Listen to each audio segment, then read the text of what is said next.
अमरावती शहर पुन्हा एकदा चाकू हल्ल्याच्या घटनेने हादरले आहे। गाडगेनगर पोलीस ठाण्याच्या हद्दीतील चिलम छावणी परिसरात किरकोळ वादातून 2 तरुणांवर जीवघेणा चाकू हल्ला करण्यात आलाय।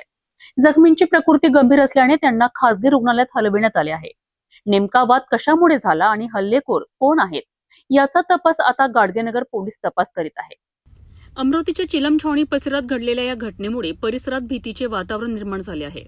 मिळालेल्या माहितीनुसार अजय काळे यांच्या घरी आलेले पाहुणे कार्तिक लोमटे आणि लकी चव्हाण हे परिसरात उभे असताना काही तरुणांशी त्यांचा वाद झाला। या वादानंतर संबंधित तरुणांनी जाताना दोघांनाही धमकी दिली की तुम्हाला सोडणार नाही। या धमकीनंतर काही वेळातच ते पुन्हा घटनास्थळी परत आले आणि त्यांनी कार्तिक लोमटे व लकी चव्हाण यांच्यावर धारदार चाकूने हल्ला चढवला। अचानक झालेल्या या हल्ल्यात दोघेही गंभीर जखमी झालेत। परिसरातील नागरिकांनी तत्काळ मदत करत जखमींना उपचाराकरिता शासकीय रुग्णालयात दाखल केले। मात्र प्रकृती गंभीर असल्यामुळे डॉक्टरांनी पुढील उपचाराकरिता त्यांना खासगी रुग्णालयात रेफर केले। घटनेची माहिती मिळताच गाडगेनगर पोलीस घटनास्थळी दाखल झाले आणि तपासाला सुरुवात केली। हल्ल्याचे नेमके कारण काय होते, पूर्वीचा कोणता वाद होता का, याचा शोध पोलीस घेत आहे।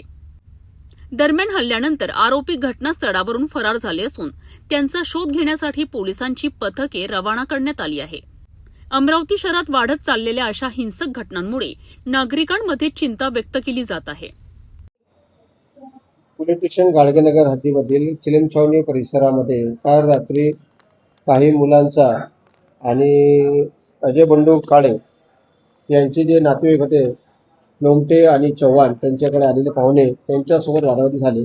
इतर धर्मीय युवक होते ते आणि त्यांच्या वादावादीमध्ये तुमको छोडेंगे नाही असं करून ते निघून गेलेत आणि थोड्या वेळाने त्या ठिकाणी पुन्हा ते परत आले।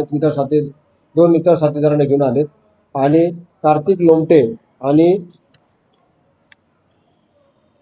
लकी चव्हाण या 2 युवकांना त्यांनी चाकूचा वार करून गंभीर दुखापत केलेली आहे। त्यांचा पहिले तर इरविन नंतर एक्झॉन हॉस्पिटल तो उपचार सुरू आहे।